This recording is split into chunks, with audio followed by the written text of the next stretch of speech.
politik kantor kan juga ada ya kan. Tahu lah. Kesenjangan antara Gen X versus Gen Z, Gen Y versus Gen Z, enggak, sama kalian aja loh. Biar kita jadi black hole ya, menghisap semua energi bos, semua perhatian bos buat kita. Loh, beberapa orang kan diciptakan jadi black hole kan ya kan? Dia udah close beberapa klien, ya kan, deal-deal dia oke banget. Terus kita ngerasa, oh dia ngejilat bos. Ntar dulu, jangan-jangan ada yang salah sama diri kita. Oh itu jangan salah. iri dengki. Itu lah iri dengki. Balik lagi sama kita. Sering-seringlah muasabah. Muasabah teh naon? Muasabah itu introspeksi diri. Oh, muasabah. Susah ya kalau tidak Islam. As a leader, kita mau nyampeinnya kayak gini. Lah perspektif kita nggak kayak gitu, Kak.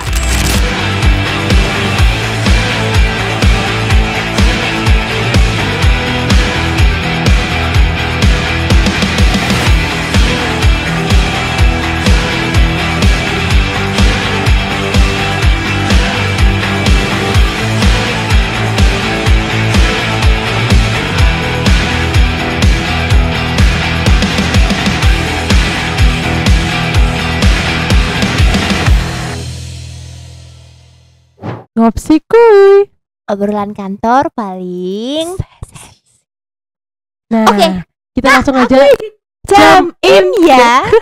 dari episode sebelumnya. Tadi setelah kita digembleng masalah Gen Z itu tidak bisa bekerja, perusahaan itu tidak suka sama Gen Z. Nah, Tapi pertanyaannya, seharusnya zaman sekarang ini mudah atau sulit sih mempersonal brandingkan diri kita ini, Pak? Oke, thank you. Gen Z. Kita ngomongin Gen Z aja dulu ya. Ya. Kita nggak ngomongin secara umum. Apakah ada kesulitan untuk Gen Y, Gen X untuk personal branding ya? Kita fokus di Gen Z dulu. Gini, aku kan bilang mudah sulit. karena Banyak kan mudahnya. Loh iya dong. Iya kan? Nah, berarti harus optimis. Mudah sulit. Gini, mudahnya adalah fasilitas untuk kalian memperkenalkan diri kalian, kelebihan kalian itu enggak secuplik lokal atau regional atau nasional. Kalian bisa mendunia, mengglobal. Iya. Zamanku dulu ya sebatas paling sak Surabaya. Kalau paling banter ya sak Indonesia Raya.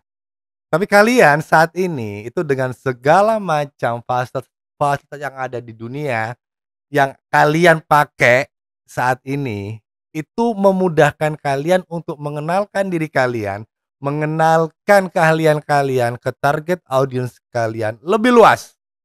Tuh. Jadi banyak banget kemudahan. Sulitnya adalah gini.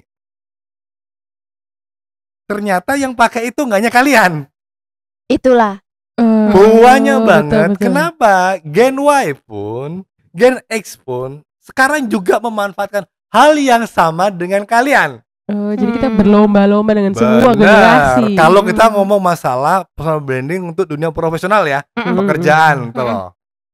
Itu yang jadi tantangan. Kemudian berikutnya adalah kalau Indonesia ya, ada yang namanya bonus demografi, di mana jumlah penduduk usia produktif, it means ya, Gen Y and Gen Z itu jauh lebih banyak daripada jumlah penduduk dengan usia yang non produktif. Gen X ke atas lah. Yes. Ujung-ujungnya saingan kalian semakin banyak. Kalian bersaing dengan anak bangsa sendiri ya, yang sesama generasi maupun di atas kalian generasinya. Itu yang membuat kalian semakin dalam tanda kutip sulit untuk kalian mendapatkan personal branding yang pas buat kalian. Tapi aku selalu percaya gini, lebih baik ngomong sulit sih, tapi bisa, daripada kita ngomong bisa, cuma sulit. Nah kan, beda kan ya efeknya ya kan. Bisanya gimana? Kalian perlu mencari sesuatu yang unik. Unik ini perlu hati-hati ya, karena yang kita anggap unik bisa jadi dianggap biasa ya sama dunia kerja. Ya kan, kita perlu paham unik ini apa gitu loh. Karena kalau kita hanya sekedar tampil beda bukan berarti itu ngasih manfaat loh. buat target audience. Terus aku ngomongin soal bisnis dulu ya, sebelum Yes, ke yes. personal ya. 5 orang ya jualan gorengan di pinggir jalan yang sama, di trotoar yang sama. Oke. Mereka cuma selisih 2 meter jarak gerobaknya. Oke. Semua jualannya sama, gorengannya sama jenisnya. Harganya sama. Semua gerobaknya warnanya biru. Oke. Jadi beli ke salah satu aja itu sama aja kok. Kamu beli di pengusaha yang satu dengan pengusaha yang ketiga sama aja kok gorengannya dan harganya. Kemudian kita berpikir, kita harus keluar dari kerumunan ini. Aku harus tampil beda. Jadi gerobak yang semuanya biru sama pengusaha yang keempat dicat pink. Paham maksudku? Paham. Pink. Tapi produknya sami mawon. Yes. Harganya sami mawon. Ya balik lagi, target audience akan mempersepsikan itu unik atau enggak? Ya enggak ya. Tar dulu, tar Oh, dulu, iya. tar dulu. Tergantung Tar dulu, menyimpulkan. tar dulu. Betul, Bisa betul. unik atau enggak? Mohon maaf nih, buat saudara-saudara kita yang mohon maaf buta warna, yang hanya bisa ngebedain warna pink, warna itu akan sangat bermanfaat buat dia untuk mengidentifikasi satu gerobak gorengan. Iya kan? Wih, pink wih, langsung. Karena apa? Mohon maaf dia buta warna, dia hanya bisa ngebedain pink doang. Semua warna selain pink sami mawon, sama aja. Tapi bermasalahnya kalau target pasarnya ya yang tidak buta warna, pink biru itu sami mawon.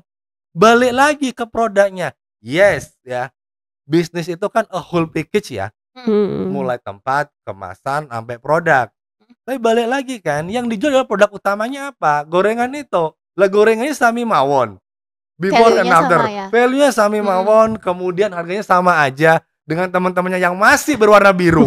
Dia hanya pink doang. Paling banter ya udah, gerobak yang warna pink.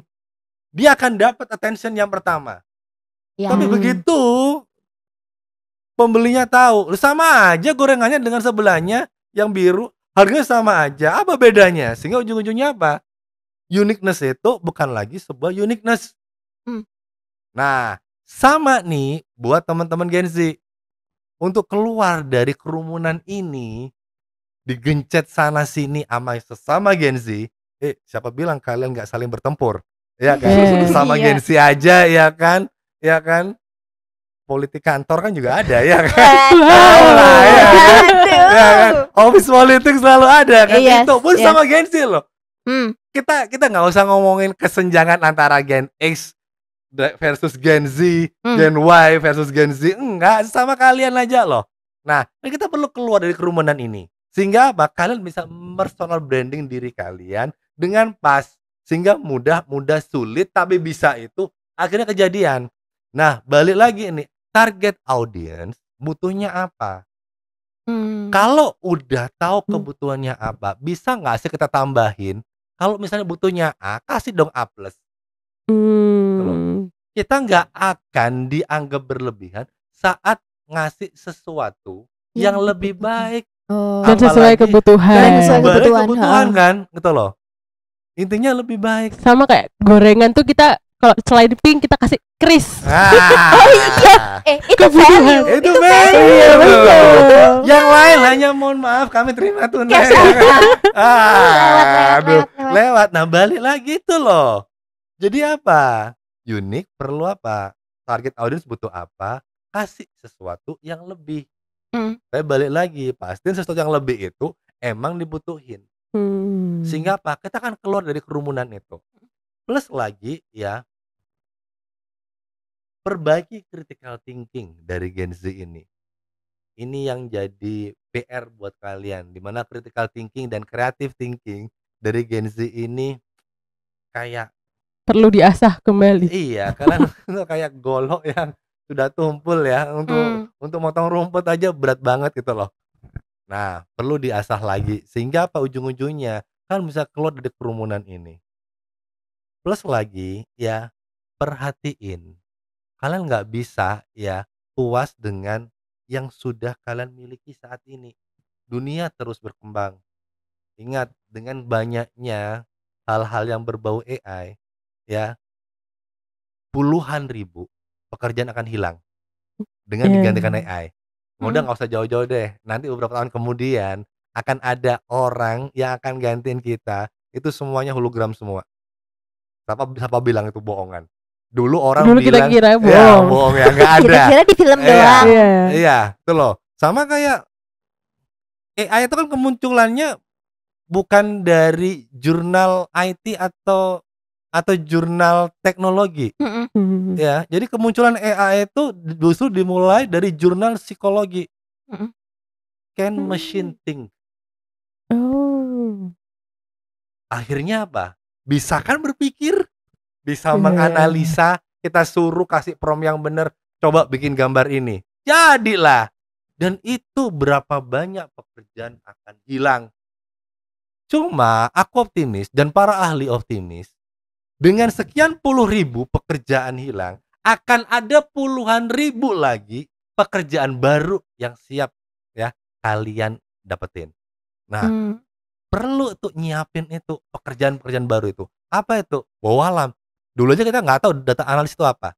Loh, iya, Sekarang dah. tiba-tiba Ada, Ada. banyak ya banyak kan? banget dicari. Banyak dicari ya. Mm-mm. Zamanku dulu ya paling mentok cita-cita kalau nggak jadi guru, tentara, polisi, dokter, Pilot. That's it, Iya. pilot. Ya, kecuali aku doang yang agak aneh, astronot ya kan. Sumpah ya kan. Aku Saya TK juga cita-citanya astronot.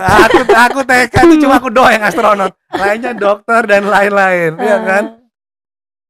Sehingga ujung-ujungnya apa? Banyak pekerjaan baru. Anak-anak sekarang ditanya cita-citamu apa? YouTuber.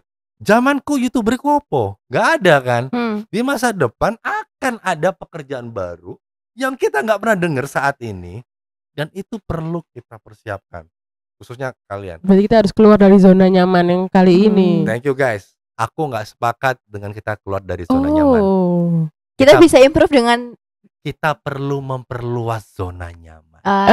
dengan tetap Apa nyaman. tadi kenyataan Thor ya? Iya. Sejak kapan sih orang kalau udah nyaman keluar? Hmm. Iya, Nggak tapi mau nggak lah. nyaman dong. Nggak nyaman dong, gila. Ya, naluri manusia pasti punya yang nyaman. Bener kan Betul, ya? betul. Cuma kita perlu memperluas zona nyaman ini dengan melakukan sesuatu yang mungkin tidak cukup nyaman di awal, yang ujung-ujungnya akan menyamankan kita dalam jangka panjang. Ya, Nggak perlu adaptasi. keluar loh ya, nggak perlu keluar gitu loh. Nggak perlu keluar tapi kita perlu adaptasi. Bener, Oke. adaptasi. Kalau kita keluar berarti kita memulai sesuatu yang baru. Tapi kalau adaptasi dengan kita yang punya skills ini, kita bisa combine dengan skills yang lain. Mm-mm.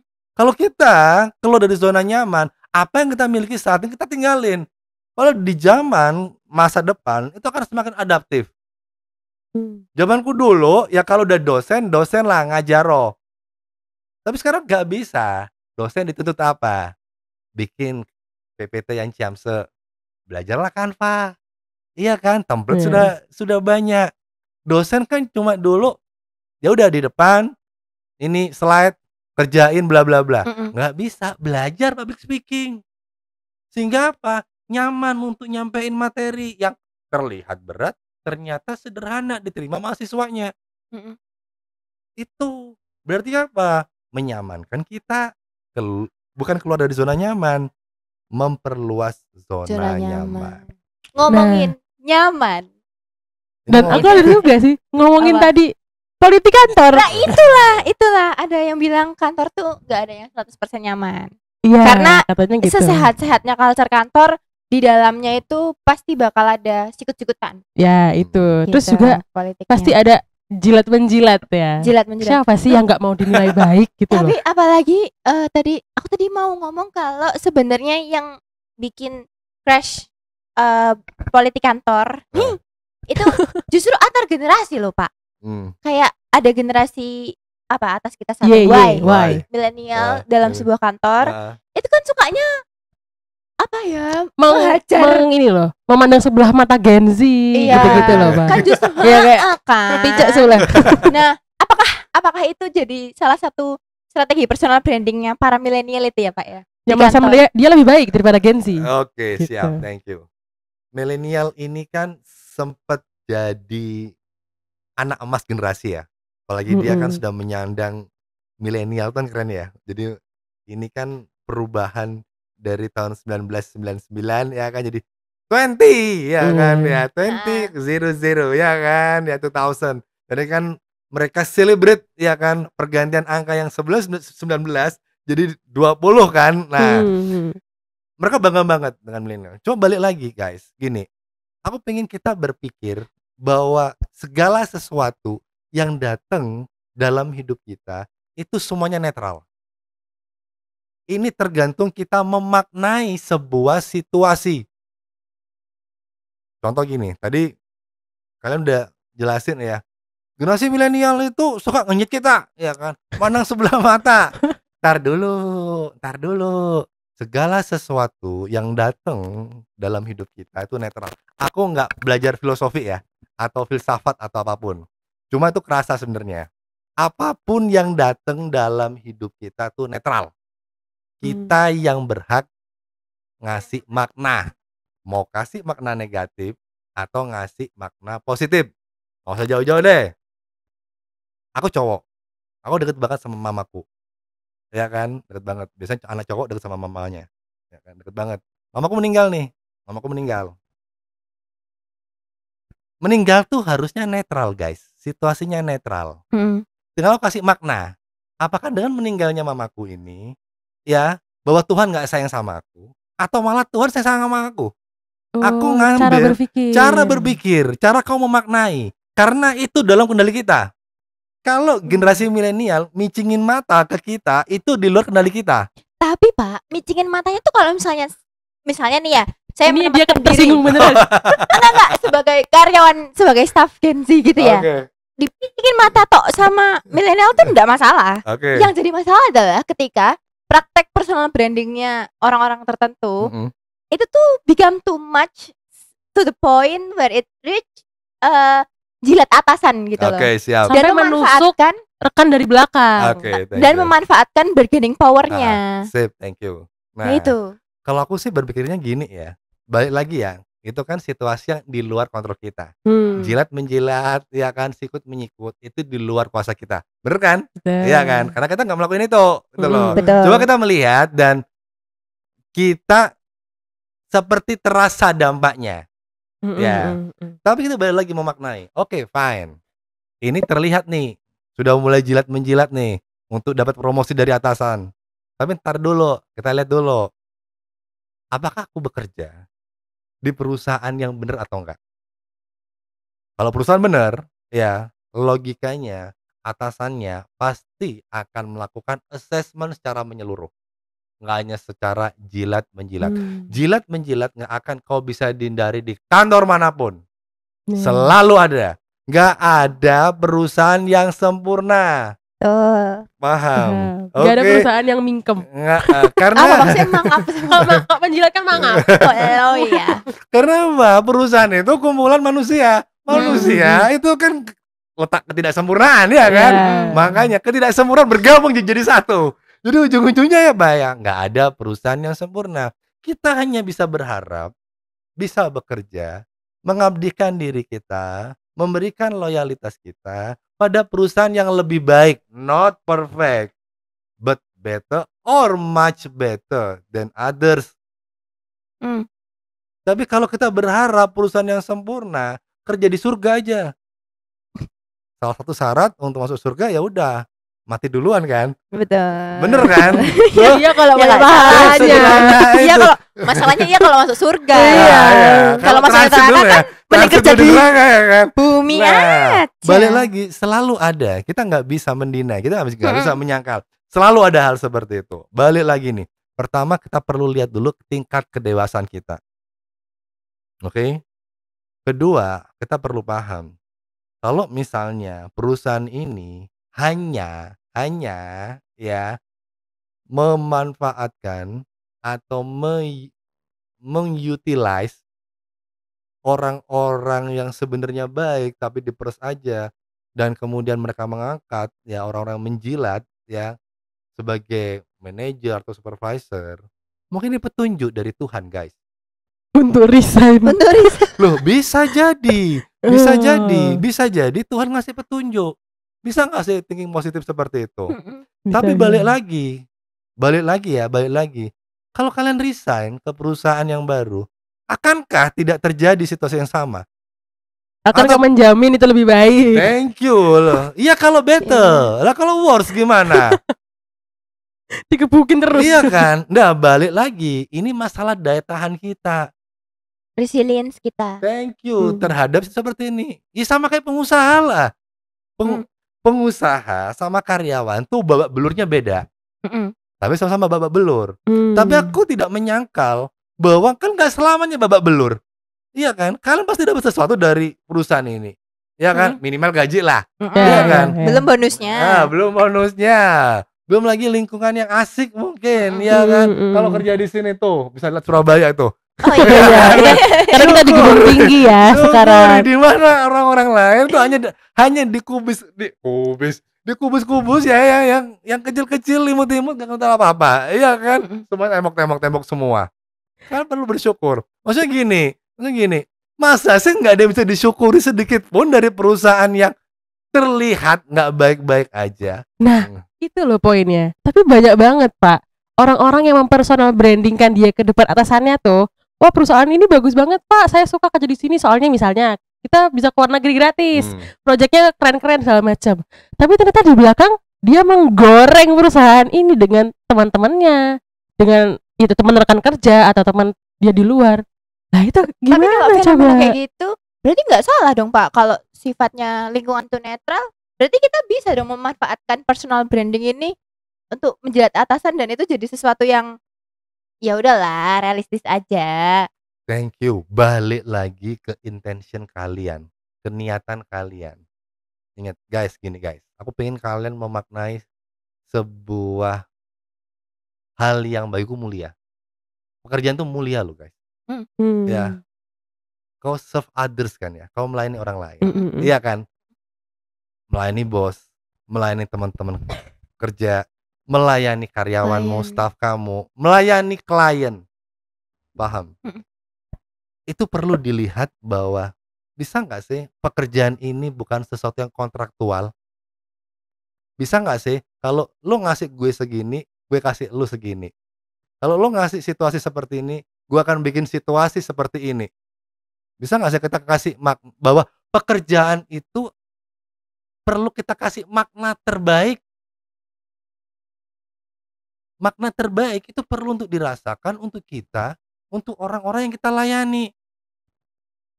Karyawan kita, bos kita, rekan kerja kita, bawahan kita, klien kita. Nah, kita perlu itu. Tapi balik lagi intention kita apa gitu loh. Kalau hanya sekedar kita memanfaatkan buat diri kita sendiri, ya, mau biar naik jabatan, biar fokus bos ke kita, biar kita jadi black hole ya, menghisap semua energi bos, semua perhatian bos buat kita. Loh, beberapa orang kan diciptakan jadi black hole kan ya kan? Semuanya ke dia ya kan? Kita aja kehisap ya kan? Kita aja kayak kehisap ya kan? Gitu loh. Tapi balik lagi, black hole-nya positif atau enggak? Karena memang bisa jadi ada orang-orang yang sebenarnya dia genuine cerianya, dia otentik bahagianya, dia otentik jujurnya. Sehingga apa? Dia jadi black hole positif. Semua orang suka deket sama dia. Bos pengen denger suara dia, saran-saran dia. Terus kita mau maknai apa dia? Ngejilat. Ntar dulu, jangan-jangan ada yang salah sama kita. Negatif thinkingnya kita sendiri. Balik lagi ke kita, balik lagi ke diri kita loh. Dia nice kok, gitu loh. Kerjanya nggak ada yang fail kok, kecuali kerjaan fail dan selalu isi kantor tahu, ya. Tapi di mata bos dia create, ya kalau dalam bahasa akuntansi kita bikin window dressing, ngebagus-bagusin laporan keuangan yang sebenarnya itu bankrupt atau fail, ya kan, yang cash flow nggak lancar, banyak piutang tak tertagih, ya kan, dibagus-bagusin, terus sehingga bagus kerjaan kamu. Tapi kalau ternyata hasil kerja dia nggak bisa disangkal sama siapapun, dia udah close beberapa klien, ya kan, deal-deal dia oke banget. Terus kita ngerasa dia ngejilat bos, tar dulu, jangan-jangan ada yang salah sama diri kita. Oh, itu ini. Jangan salah Iri di pikiran dengki. kita. Itu adalah iri Balik dengki. lagi sama kita. Kayak tadi Danis bilang, sering-seringlah muhasabah. Muhasabah teh naon? Muhasabah itu introspeksi diri. Oh, muhasabah. Susah ya kalau tidak Islam. Tuh loh, jadi sering-sering Sensi kita gitu teman. loh. Bentar dulu. Ini aku yang salah atau dia yang salah? Tapi kita perlu untuk menetralisirkan, sama kayak kita. Yo, mungkin ini agak lebay ya. Perjodohan. Bukan jodoh ya. Ada 2 orang cowok datang ke diri kalian. Sorry, masih belum nikah ya? Sudah. Oh, Saya- sudah. saya belum, Oh, saya belum. Thank you. Oke, Danis enggak usah. Jadi Kita ini deh. ini Kita, case ya. Oke. 2 orang cowok sama-sama bagusnya. Bahayanya adalah kalau kita sudah punya kecenderungan ke salah satunya. Paham maksudku? Udah cenderung. Bias, Jadi bias, thank you. Baik buruknya nih cowok A misalnya di mata kita bagus banget. Kita menyangkal semua keburukannya. Sedangkan si cowok B ini ya mencoba menampilkan sisi baik dia, sisi apa adanya dia tanpa ditutupin. Tapi permasalahan kita udah condong sama salah satu ini. Kita udah bias ke salah satu ini. Ujung-ujungnya apa? Nggak netral. Kita bisa salah pilihan. Balik lagi ke masalah yang tadi. Saat ada situasi yang kita nilai itu, wah manipulatif nih. Nih anak baru ya, kok tiba-tiba bos suka banget dengar saran dari dia. Kok tiba-tiba seisi kantor nyaman deket sama dia, sering ngajak dia makan siang bareng dan lain-lain. Kok guyonnya asik banget, ya kan? Jangan-jangan pakai pelet dia. Pakai pesugihan, pakai pengasihan. Iya kan? Nah, kan sudah mulai nah. Coba bisa nggak kita netral dulu? Oke, fine. Oke. Sebentar. Ini aku udah gagal closing ya dengan beberapa klien. Ini anak sudah deal, sudah close dengan beberapa klien. Ya wajar dong kalau bos suka sama dia. Wajar dong teman-teman sama dia. Aku jarang gaul sama teman-teman. Ini anak kayaknya mingle banget tuh loh. Tiap hari gonta-ganti meja untuk makan bareng sama teman-teman. Gantian yang diajak. Semuanya deket. Nah, kita aja ngedeketin teman-teman kita. Oh nggak level yo. Nah, tar dulu. Jangan-jangan kita yang iri dengki. Oke, jadi Betul. tolong kita maknai netral dulu. Biar apa? Biar kita bisa memaknai dengan pas. Dan coba deh kita kasih segala sesuatu yang hadir dalam hidup kita, pekerjaan kita dengan makna yang positif. Di PHK misalnya, bisa nggak sih kita kasih makna positif? Tuhan ngasih aku momen untuk upgrading diri. Susah Karena tapi, Pak. selama thank you susah. Aku nggak bisa bilang ya di awal langsung ikhlas, di awal langsung terima. Kan ada denial pasti kan, penyangkalan. Nah aku sih gede urusan niki, ya kan. Klien kemarin yang gede itu aku loh yang ngedapetin. Tapi ternyata perusahaan nggak bisa memperpanjang kita, nggak perpanjang kontrak kita. Ya udah, kasih makna positif. Tuhan pengen aku berkarya. Perusahaan ini udah kasih aku ilmu banyak. Katakan, apakah itu langsung bisa seperti itu? Almost impossible.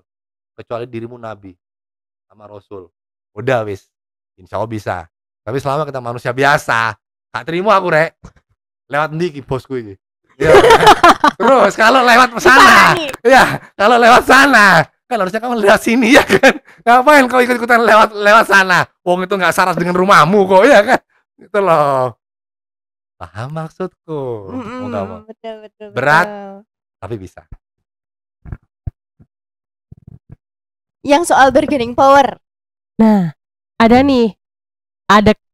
kisah gitu ya. Ada sebuah case bahwa satu misalnya nih si orang ini tuh udah lama di perusahaan gitu ya. Ya menjadilah kepercayaannya bos. Memang dia mempunyai sisi baik.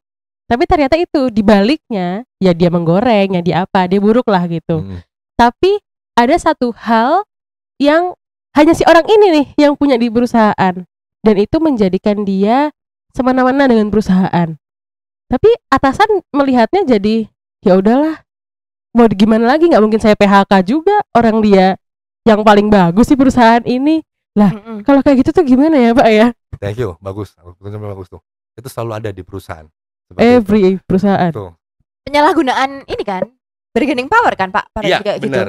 Cuma si orang ini yang memanfaatkan kekuasaan itu, kekuasaan nggak harus posisi ya, ilmu yang dia miliki, rahasia perusahaan yang dia Iya. miliki, Yummy. resep perusahaan yang dia miliki, dia lupa bahwa dalam dunia kerja semua itu replaceable, semua itu tergantikan. Dalam tanda kutip, nggak ada tuh yang namanya irreplaceable. Semua itu tergantikan. Kalian, termasuk aku, termasuk editor kita, teman-teman yang ada di sini, semuanya akan tergantikan. Entah tergantikan oleh usia, pensiun kakak, atau tergantikan karena perusahaan bangkrut kakak. 3. Akhirnya si bos punya keberanian untuk mengenyahkan si troublemaker ini. Aku boleh sebut merek ya, tapi bagus kok ini mereknya. Oke. Thank you. Mic-nya Pak Oke, boleh di ini. oke, sip. Kenapa mic-nya nih? Oke, Nanti agak lost. oke, Iya. lost. Oke, sorry. Aku harus gini Jauh. gini. Oke. Tahu Netflix nggak sih? Tahu dong. Aku lagi nonton News Anchor. Film Jepang, bagus banget nih News Anchor. Akan episode 4 kalau nggak ke-5 ya, 4 deh. Kita ngomongin Netflix-nya. Netflix itu paling ogah sama Brilliant Jerk. Apa itu Pak? Brilliant Jerk ya, itu adalah orang-orang yang brilian di perusahaan itu ya, tapi ternyata bajingan, ternyata toksik. Sebagus-bagusnya lo di Netflix, tapi kalau lo toksik, enyah kau dari Netflix. Jadi Netflix tidak mentoleransi ada brilliant jerk. Jadi ada bajingan-bajingan yang brilian, lu pinter, lu pegang berapa klien, lu bisa dapetin berapa banyak lisensinya film untuk bisa tayang di Netflix. Tapi kalau kau bajingan, kau asshole, get out from here. Itu yang bikin Netflix survive sampai sekarang. Kan banyak tuh perusahaan-perusahaan sejenis Netflix, ya tahu sendiri lah, aku nggak usah sebut merek. Yes. Tapi kenapa pilihan pertama top of mind-nya orang-orang Netflix. thank you ke Netflix? Berarti apa? Balik lagi kepada pemilik perusahaan. Kalau hanya mengistimewakan satu orang, padahal banyak orang-orang baik, padahal banyak orang-orang bagus yang bisa dibina, kenapa kita nggak ngebinasain satu orang ini? Kenapa kita harus lay on ya, bersandar pada satu orang ini, di mana yang lain bisa backup kok? Gitu. Dan dia lupa balik lagi. Pak, sorry, tau nggak sih bedanya pekerjaan sama karir? Pekerjaan itu sesuatu yang kita lakukan secara teknikal. Oke, kalau Karir itu milestone kita. Oke, siap. Is that correct? Ada yang lain? Menurut saya Nggak batuk. apa. Saya lagi batuk teman-teman, maaf Oke, ya. Oke, siap. Terlalu excited Sang, sampai dia batuk deh. Aku belajar banyak dari mentorku, Bapak Passion Indonesia, Rene Suhardono. Googlingo. Kalau kalian bisa ngebawa beliau ke sini, jamse. Wih, amin. Rene Suhardono, Mm-mm. Bapak Passion Indonesia. Beliau yang sharing tentang pentingnya passion. Kita dulu nggak tahu passion itu apa kan. Kita hanya tahu cita-cita. Tapi berkat beliau, Coach Rene, Bang Rene aku manggil beliau, kita tahu nih passion itu apa. Jadi aku mencoba ya jadi kepanjangan lidah beliau untuk virus passion. Bang Rene punya buku keren banget. Your job is not your career. Pekerjaanmu bukan karirmu. Maksudnya apa? Gini. Pekerjaan itu milik perusahaan. Suatu saat akan diambil sama perusahaan. Akan dikasih ke orang lain. Entah kau diberhentikan dengan hormat atau tidak hormat. Kau di PHK atau pensiun.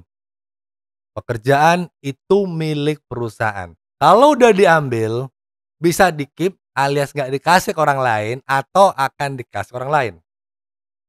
Karir itu adalah runtunan perjalanan profesional kita. Karir itu adalah milik kita, akan membersamai kita sampai kita mati. Contoh nih Safril, pernah jadi salesman, kemudian jadi dosen, jadi trainer, dan lain-lain. Jadi itu akan panjang banget, itu akan membersamai aku. Tapi dosen, one day kalau aku dinilai sudah cukup, itu akan diambil sama kampus, akan dikasih ke orang lain. Berarti apa? Replaceable kan aku kan? Sekeren-kerennya aku ngajar, sebagus-bagusnya aku ngajar ya kan? Dia tahu lah pas aku ngajar seperti apa. Keren banget, keren banget. Masya Allah, aku nggak tahu keren atau enggak ya kan? Ya kan, padahal lagi target audiens ya kan? Iya betul. Nyampe berarti. Nyampe. Tapi kalau misalnya target audiensku yang lain misalnya, pihak dekanat, kepala jurusanku, kolegaku di kampus ngomong, pasal udah cukup deh, nggak usah ngajar lagi semester depan dan seterusnya. Ya udah, akan diambil tuh. Berarti apa? Replaceable. Termasuk orang-orang yang tadi, yang dalam tanda kutip, aku boleh ngomong agak kasar dikit ya, yang tadi. Boleh. Dari tadi ngomong juga ya kan ya. Bajingan-bajingan di kantor itu ya kan, esul di kantor itu akan digantikan. Guys, kita perlu tahu, yang namanya karyawan kita tuh aset. Kita tuh aset. Bukan investasi kita aset. Aset itu bisa diperjualbelikan, dipindah tangankan kapan aja, tergantung si pemilik aset. Jadi jangan jumawa kita itu.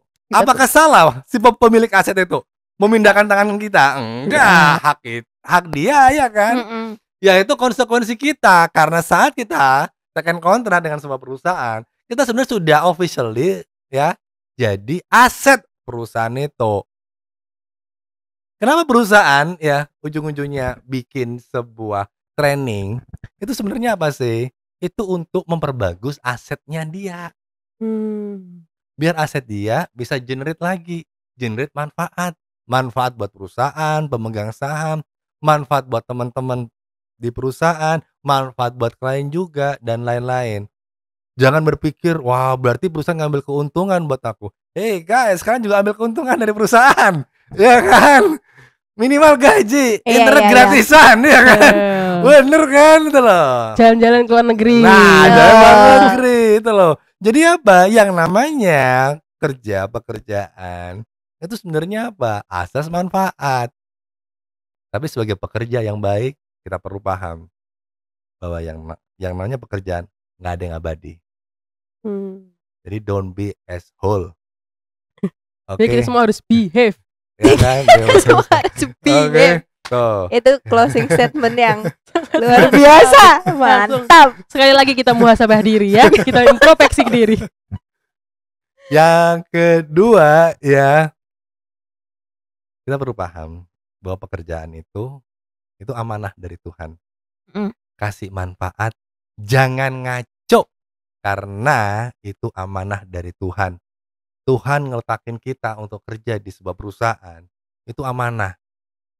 Amanah itu titipan dari Tuhan. Jangan pernah berani ngacoin ya titipannya Tuhan. Dosa gede kalau kita ngacoin titipannya Tuhan dengan berbagai macam alasan, dengan berbagai macam tindakan. Oke? Keren banget ini daging semua ya. Episode kali ini yummy. Ini kayaknya untuk editor nih yang bisa di cut jadi reels nih bisa 10 reels. Bagus banget loh. Untuk terakhirnya ini kita punya sesuatu untuk Pak Syafril. Signature setiap guest star yang datang di podcast Ngobrol Dua Sisi ini. Boleh bisa ya kasihkan? Silahkan Bica. Aku perlu berdiri. Oke, nggak apa-apa. Kamera aman ya kalau berdiri ya kamera ya. Takut ini merchandise official dari Ngopsi. Bapak boleh tunjuk dibuka kaosnya, dibaca lalu ditunjukkan ke kamera Bapak. Bapak aja dulu Bapak. Jual diri di LinkedIn. Oke. personal branding or flexing. Wes. Enak. Masya Allah. Masya Allah, tabarakallah. Terima kasih Pak Syafril sudah Sama-sama, menyempatkan terima kasih. waktunya Untuk hadir di podcast Untuk hadir di ini. podcast Thank you so much juga ya. Bisa sharing Jangan di sini. lupa Pak Syafril ini teman-teman yang di sini belum tahu, Pak Syafril ini aktif banget di Instagram, TikTok juga Pak. TikTok, iya, tapi mostly di Instagram. lebih seneng aku pakai di sana ya. Ya tiap orang kan pasti punya kecenderungan Hah? media sosial mana yang Nyaman bisa ya itu. jadi personal branding tools yang paling efektif. Oh, berarti Oke. kalau pengen kenal lebih lanjut sama Pak Syafril untuk belajar personal branding lebih lanjut atau Muhasabah muhasabah diri. diri since his kenyataan Thor, itu bisa di follow Instagramnya di mana Pak? Boleh ditunjukin? Oke, jadi teman-teman silakan follow @syafrilriza. Jadi SYAFRILRIZA. Nggak pakai titik, langsung nyambung aja Syafril Riza. Editor Oke, di oke. ya, Instagramnya Di-add ya, editor. Instagramnya. Oke, thank you. Oke, terima kasih kalau gitu. See you di episode ngopsi yang selanjutnya. Bye. As a leader, kita mau nyampeinnya kayak gini. Lah perspektif kita nggak kayak gitu, Kak.